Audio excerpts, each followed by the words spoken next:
Salut tout le monde, et non je ne suis pas mort, je sais peut-être ça vous choque là, ça faisait un moment que j'étais pas venu sur YouTube, ça fait un bon 2 mois, mais là je me suis dit bon que c'était septembre et que c'était peut-être le moment de revenir dessus. En plus je me suis dit peut-être qu'ils sont inquiets parce que la dernière fois qu'on s'est vu en tout cas ici, bon on peut dire que j'avais carrément pété les plombs, hein. Je m'étais pris un petit peu pour Britney Spears.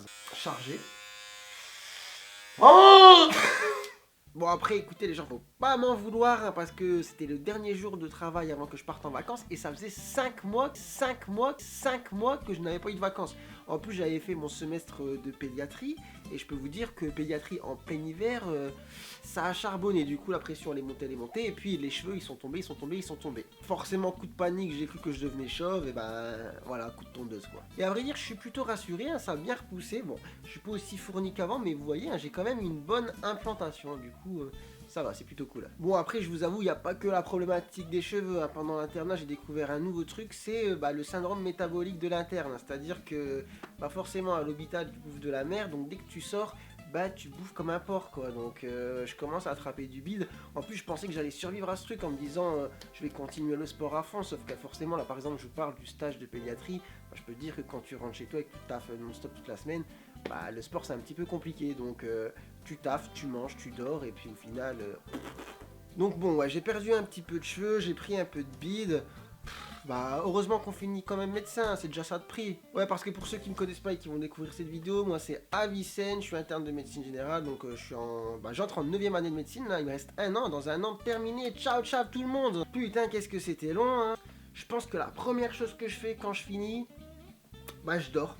Je dors genre 6 mois pour récupérer tout d'un coup. Bon, enfin bref, c'est le mois de septembre, c'est la rentrée, et je me suis dit que justement, ce serait pas mal de faire une petite vidéo spéciale rentrée, avec par exemple le sac type pour bien réussir justement la rentrée en médecine. Bon, je vais pas vous mentir, hein, j'ai pompé cette idée sur les youtubeurs lifestyle, mode, body, teenagers et tout ça que j'ai vu sur internet.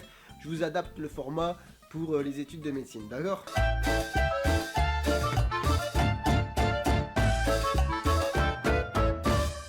Bon, du coup, voilà le sac. Bon, on va commencer, hein, d'accord ? Alors, premier truc à avoir pour bien réussir la rentrée. Un savon, ouais, du savon les gens, parce que un truc important à savoir, c'est que avant d'aller en amphi, faut se laver, d'accord hein, parce que passer 4 heures à côté d'un mec qui pue, voilà, c'est compliqué. Donc, attendez, voilà, pardon, parce que je l'avais jeté. Avant d'aller à la fac, voilà, mettez de l'eau sur votre corps, frottez de manière vigoureuse, mettez un petit peu de savon, et puis voilà, et après, normalement, ça devrait bien se passer. Bon, juste, je vous préviens, je vous montre des petits produits, mais voilà, il n'y a aucune publicité, j'ai pas de conflit d'intérêt avec l'industrie pétrochimique, même si, à vrai dire, j'aimerais bien, parce que ça pourrait permettre d'arrondir les fins de mois, parce qu'au final, hein, les gardes internes, là, à 100 euros, bon... Si on peut avoir des petits placements de produits, contactez-moi. Au final, j'en ai rien à foutre, j'assumerai. Et puis, je ferai de la pub pour Nutella ou pour Coca-Cola. Si ça permet de manger du homard à la fin du mois, moi je prends. Hein. Bon, je continue. Donc, après dans le sac. Ah oui, ça va être utile donc pour première année, mais aussi pour les internes. Alors, attention, soyez prêts. Une petite couche, voilà. Donc, une couche. Pourquoi c'est très simple à vrai dire. Au final, quand vous serez en amphi là, pendant 4 heures à dessiner des dessins d'anat, etc., croyez-moi, vous n'aurez pas le temps d'aller pisser. Donc, surtout en général, entre 8h et midi, moi j'avais toujours envie de pisser, mais un truc pas possible, parce que souvent le matin, voilà, pour ceux qui déjeunent en tout cas, tu bois du lait, du jus d'orange, t'as la vessie pleine quoi à 10h.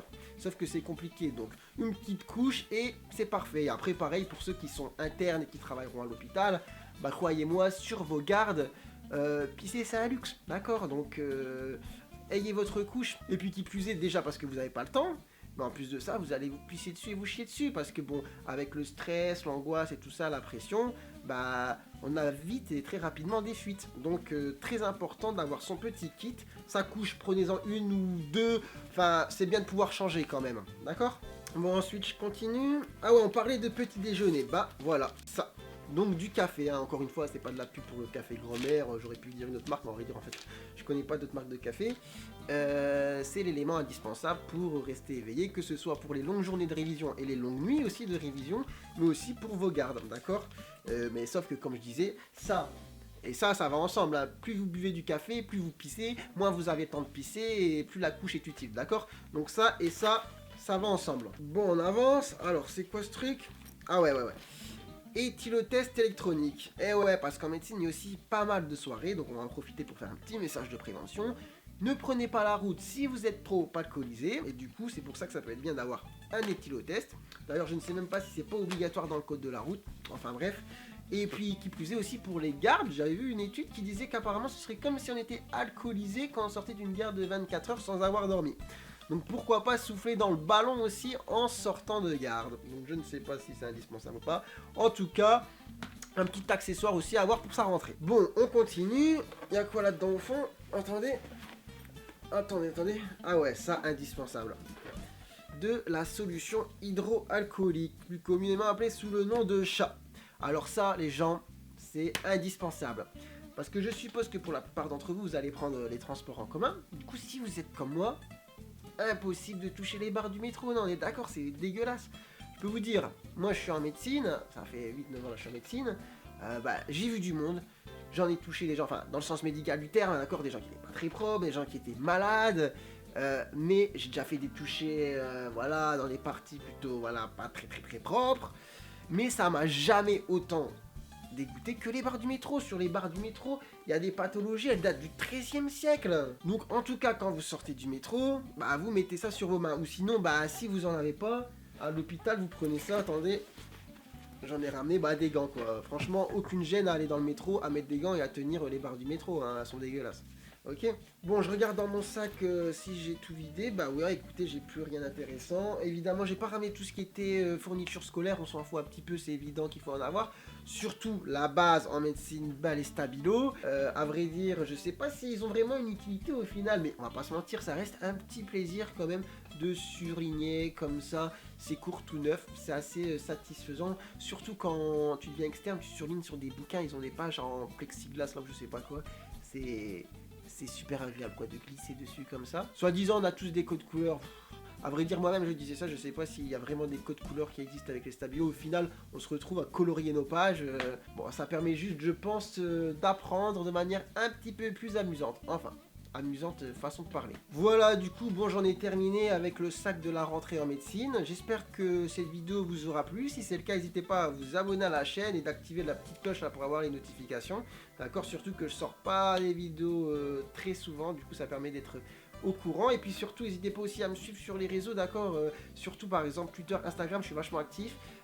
Instagram c'est Avicenne avec un Y parce qu'il y a quelqu'un qui m'avait déjà pris le pseudo. En tout cas je mets pas mal de stories, je raconte pas mal d'histoires un petit peu sur mon vécu en tant qu'interne. Donc allez-y. Et puis moi je vous dis à très bientôt pour de nouvelles vidéos j'espère. J'annonce déjà la couleur. Je ferai une vidéo bientôt justement sur le stage de pédiatrie. Vidéo que j'ai toujours pas faite, d'accord, mais ça me tient à cœur de vous en parler un petit peu. Donc sur ce, moi je vous dis ciao ciao et puis à bientôt pour de nouvelles vidéos.